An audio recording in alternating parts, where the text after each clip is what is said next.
experienced that. These are the people to whom Jibreel came to teach them their religion. The angel Gabriel came to sit amongst them and teach them their deen. These are the companions. These are the people who knew the circumstance of the revelation. Which ayah was revealed in which circumstance. They are the ones who saw the Prophet ﷺ pray. They saw him with their eyes. They saw the Prophet ﷺ fast and make hajj.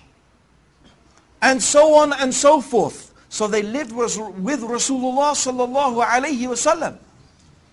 They were his companions. They were eyewitnesses to the events. They would sit and learn directly from Rasulullah ﷺ about the deen. So who could know better about Islam than his companions? It is absolutely logical that the people who would know best about this religion are the people who studied from the messenger to whom this religion was revealed. This is from aql. This is from logic. Actually, this is also the main reason why when I first became Muslim, I could never become Shia. I could never have become a Shia.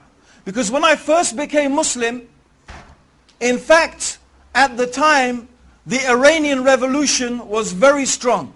And outside the mosque where I now work, which is the main mosque in London, the Regent's Park Mosque, the Central Mosque, every week you used to have the Shia handing out a newspaper, Al-Khayran it was called.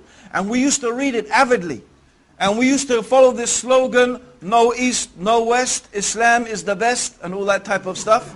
Okay? And you know, Khomeini for many people was a big hero because it seemed as if he had shown to the world that once again we could implement Islam and have an Islamic state as we thought. But so I began to study shi'ism and what it was teaching and what it was saying. And the big conflict I came was the attitude of the Shia towards the Sahaba. Now many of you may know, and some of you may not, that the Shia, first of all, they are a very small minority amongst the Muslims. They are only 15%. 85% of Muslims are Sunnis. Walhamdulillah. The Shia only constitute about 15%. So they are a small minority. However, their claim is, amongst the many things that they say, is that the majority of the companions of the Prophet apostatized from Islam after the death of Rasulullah sallallahu alayhi wasallam. Particularly the three taghuts, who they call, a'udhu billah, the three taghuts, Abu Bakr, Omar and Uthman. They call them the three taghuts, which means, taghut means a false god.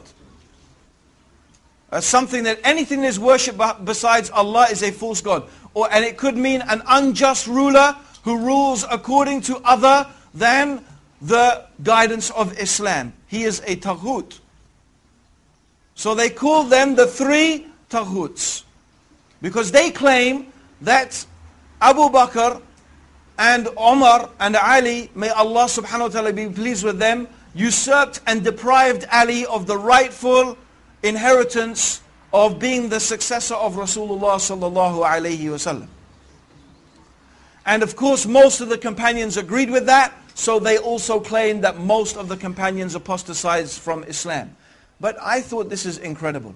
How is it that Allah chose to be the companions of the messenger, a group of people who after his death apostatized from his religion?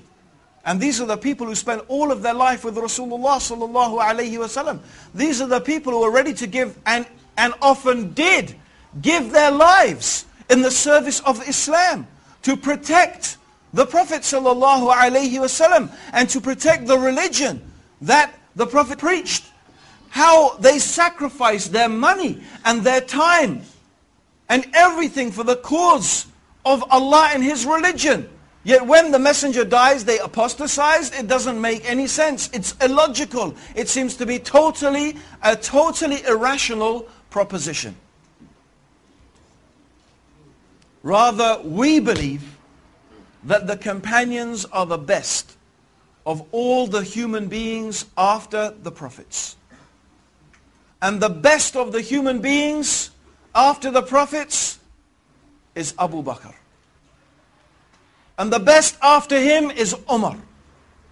And the best after him, although there's some disagreement, is it Ali or Uthman, or are they the same? But it will seem that the stronger evidence shows us that it is Uthman ibn Affan and then Ali. These are the best. And then after that, we don't make a distinction